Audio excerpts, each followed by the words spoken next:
মামলা ছিল একটা 2021 সালের পুরাতন মামলা আর নতুন মামলার মধ্যে আশুলিয়াতে যে লাশ 6 জনকে লাশ পুড়িয়ে দেওয়া হয় সেই মামলাটির শুনানির জন্য ছিল আজকে আমাদের পক্ষ থেকে একটা সময়ের দরখাস্ত ছিল যে তদন্ত রিপোর্টটা আমরা বলতে তদন্ত সংস্থা দাখিল করবেন সেই জন্য সময় চাওয়া হয়েছে, কিন্তু ইনফ্যাক্ট এই মামলার তদন্ত রিপোর্টের খসড়াটা অলরেডি চলে এসেছে আমাদের হাতে। হয়তো কয়েকদিন সময় লাগবে মাত্র। আদালত যদিও 28 এপ্রিল পর্যন্ত সময় দিয়েছেন, কিন্তু এটা আসলে তদন্ত প্রস্তুত হয়ে গেছে, রিপোর্ট প্রস্তুত হয়ে গেছে। ঈদের পরপরই এটা দাখিল করা হবে আনুষ্ঠানিকভাবে। অনানুষ্ঠানিকভাবে আমাদের হাতে এটা চলে এসেছে, সে কারণে 28 এপ্রিল পর্যন্ত সময় দিয়েছেন এবং আমরা আশা করছি এই মামলাটার ফর্মাল চার্জ দাখিলের মধ্য দিয়েই হয়তো আনুষ্ঠানিক বিচারের কাজটা শুরু করা যাবে। এটা আনুষ্ঠানিকভাবে প্রাপ্তির পরে এটা আপনাদেরকে আমরা জানাবো।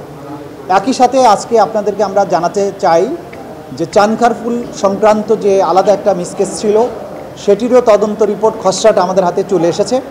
এটারও ফিনিশিং যে টাচ সেটা দেওয়ার চেষ্টা করা হচ্ছে। ঈদের পরপরই সেটাও চলে আসবে আমাদের হাতে। আসলে সেটারও ফর্মাল চার্জ দাখিলের প্রক্রিয়াটা শুরু হয়ে যাবে। তো আজকের দিনে এটাই প্রসিডিংস ছিল। আর যেহেতু ঈদের আগে আর কোনো কর্মদিবস নাই, আপনাদের মাধ্যমে আমরা দেশবাসীকে সবাইকে ঈদ মোবারক জানাচ্ছি, আপনাদেরকেও ঈদ মোবারক জানাচ্ছি। আনুষ্ঠানিক এখন বিচার শুরু হচ্ছে ঈদের পর বললে আবার একটা বিভ্রান্তি তৈরি হতে পারে, কারণ রিপোর্টটা ফাইনালি পাবো আমরা। তো রিপোর্টটা ফাইনালি পাওয়ার পরে ফর্মাল চার্জ দাখিল হলে বিচার শুরু হবে বলতে পারেন, কিন্তু যদি আপনারা বলেন যে ঈদের পরেই বিচার শুরু হচ্ছে তাহলে একটু বিভ্রান্তি হবে, কারণ ইনফ্যাক্ট ঈদের পরপরই ফর্মাল চার্জ দাখিলের প্রক্রিয়াটা শুরু হবে। ওইটাও খসড়াটা চলে আসে। চানখারপুলে তুমি শহীদের সংখ্যা বলছো কেন? সাতজন একটা রিপোর্ট, এই জন্যই খসড়া বলছি 7 না 6 চূড়ান্ত হবে, ফাইনাল রিপোর্ট পাওয়া হবে।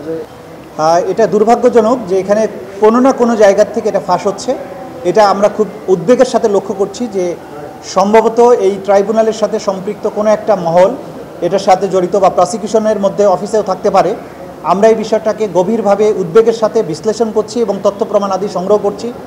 যদি আমরা প্রমাণ পাই যে প্রসিকিউশনের অফিসের কেউ, প্রসিকিউশন টিমের সদস্য কেউ, অথবা ট্রাইব্যুনালের কোনো কর্মকর্তা কর্মচারী যারাই হোক, যারা এই ধরনের তথ্য ফাঁসের সাথে জড়িত হবে তাদেরকে আইনের আওতায় আনা হবে এবং দৃষ্টান্তমূলক শাস্তির মুখোমুখি করা হবে। আমরা এটা খুব সিরিয়াসলি নিয়েছি এবং উদ্বেগের সাথে এটা নিয়েছি। আমরা এটাকে নিশ্চিত করার জন্য প্রয়োজনীয় তদন্ত কাজ চালাচ্ছি। আমরা যাকে পাবো এটার জন্য দায়ী তার বিরুদ্ধে যথাযথ ব্যবস্থা গ্রহণ করব।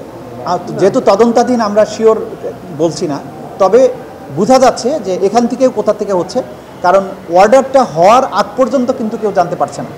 অর্ডারটা যখন কোর্টে হচ্ছে তাৎক্ষণিকভাবে জানানো হচ্ছে, তার মানে বোঝা যাচ্ছে জানানোর কাজটা অর্ডার হওয়ার সাথে সাথে এখান থেকে কোনো না কোনো জায়গা থেকে যাচ্ছে, ন্যাচারালি এই বিল্ডিংয়ের মধ্য থেকেই যাচ্ছে বলে আমাদের কাছে মনে হচ্ছে। তবে এটা অন্য কোনো লোকও হতে পারে, তদন্তের পরেই বলা যাবে। অবাক হবার কিছু নেই, হতেই পারে, এমন হতে পারে, কারণ আপনারা জানেন যে এই বিচারটা অসম্ভব স্পর্শকাতর বিচার এবং যারা এখানে আসামি হয়ে এসেছেন তারা প্রভাবশালী, তাদের হাতে অর্থবিত্ত আছে, তারা নানানভাবে এই বিচারকে ব্যর্থ করে দেওয়ার চেষ্টা করবেন, বিতর্কিত করার চেষ্টা করবেন, আমাদেরকে বিতর্কিত করার চেষ্টা করবেন, জাজদেরকে বিতর্কিত করার চেষ্টা করবেন, প্রসিকিউশনকে বিতর্কিত করার চেষ্টা করবেন, এবং সেই চেষ্টা কিন্তু চলছে বলে আমাদের কাছে মনে হচ্ছে। কিন্তু আমরা তাদেরকে একটা জিনিস বলবো যে এই ধরনের বিতর্ক তৈরি করে অসাধু পন্থা অবলম্বন করে বিচার বন্ধ করা যাবে না। এই বিচারের ব্যাপারে আমরা কমিটেড এবং এটার জন্য আমরা সর্বোচ্চটা দেওয়ার চেষ্টা করব। সুতরাং আমরা সচেতন আছি, আমরা বুঝতে পারছি যে এটা নিয়ে নানামুখী ষড়যন্ত্র চলছে, কিন্তু ইনশাল্লাহ আমাদের এখানকার কমিটমেন্ট, আমাদের দায়িত্ববোধ, আমাদের জাতির প্রতি আমাদের অঙ্গীকার, এগুলোর মাধ্যমে আমরা তাদের সকল ষড়যন্ত্রকে ব্যর্থ করে দেব এবং এই বিপ্লবের অর্জন, এই শহীদের রক্তের মাধ্যমে যে অর্জিত বিপ্লব, তার যে অর্জন, সেটাকে আমরা ব্যর্থ হতে দেব না। বিচার পুরো দমে এটার কাজ চলছে। যতক্ষণ পর্যন্ত তদন্ত রিপোর্টটা দাখিল না হয় প্রসিকিউশন অফিসের আসলে দৃশ্যমান কোনো কাজ কেউ দেখতে পায় না, কারণ আমরা আইনজীবী। সংস্থার কাছ থেকে রিপোর্টটা যখন আসে তখন আইনজীবীদের কোর্টরুমের কাজটা শুরু হয়। তো যতক্ষণ তদন্ত চলে তখন কিন্তু প্রসিকিউশন অফিসের দেখানোর মতো তেমন কোনো কাজ নেই। আমরা কোর্টে এসে কিছু ওয়ারেন্টের জন্য আবেদন করি, আপনাদের সামনে কথা বলি, কিন্তু যখনই আমি তদন্ত রিপোর্টটা হাতে পাবো তখনই কিন্তু আমার মূল কাজটা শুরু হবে। ফর্মাল চার্জ দাখিল হবে, চার্জ হিয়ারিং হবে, সাক্ষী আসবে, কোর্টরুমের যে নিয়মিত কার্যক্রমটা শুরু হবে। কিন্তু এইটা আমি করতে পারবো না যতক্ষণ তদন্ত সংস্থা আমাকে রিপোর্টটা না দেবে। তদন্ত সংস্থা একটা স্বাধীন সংগঠন, তারা স্বাধীনভাবে তদন্ত করেন। সে কারণে তদন্ত সংস্থার রিপোর্ট প্রাপ্তির জন্য আমাদের অপেক্ষা করতে হচ্ছে। পাওয়া মাত্র আপনারা দেখবেন প্রসিকিউশন কিভাবে তার দায়িত্ব পালন করে। ইনশাল্লাহ সেটা ঈদের পর থেকে দৃশ্যমান হবে। সেটা হচ্ছে যে এই চানখারপুলে কিন্তু শহীদ আনাসকে হত্যা করার ঘটনাটা এর মামলার মধ্যে সম্পৃক্ত, যে মায়ের কাছ থেকে অনুমতি না নিয়ে পালিয়ে এসে আন্দোলনে যোগ দিয়েছিল এবং একটা চিঠি লিখে এসেছিল, হৃদয়স্পর্শী চিঠি।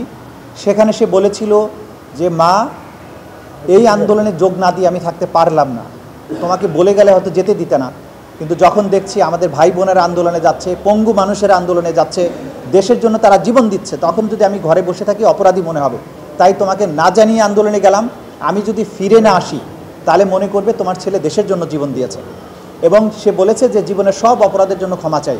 এই যে একটা কিশোরের আকুতি ছিল দেশকে মুক্ত করার জন্য, এবং মাকে না বলে এসে আসলো, এবং সেখানে গলির মধ্যে একটা দোকানে গুলি বর্ষণের সময় সে আশ্রয় নিয়েছিল।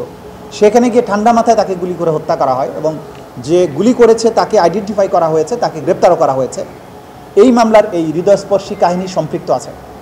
তো আমরা যেগুলো তথ্য পেয়ে গেছি, এই চূড়ান্ত রিপোর্টটা পরপরই ঈদের পরপরই আশা করি আমাদের হাতে আসবে, এবং সেটারও বিচার প্রক্রিয়া শুরু হয়ে যাবে।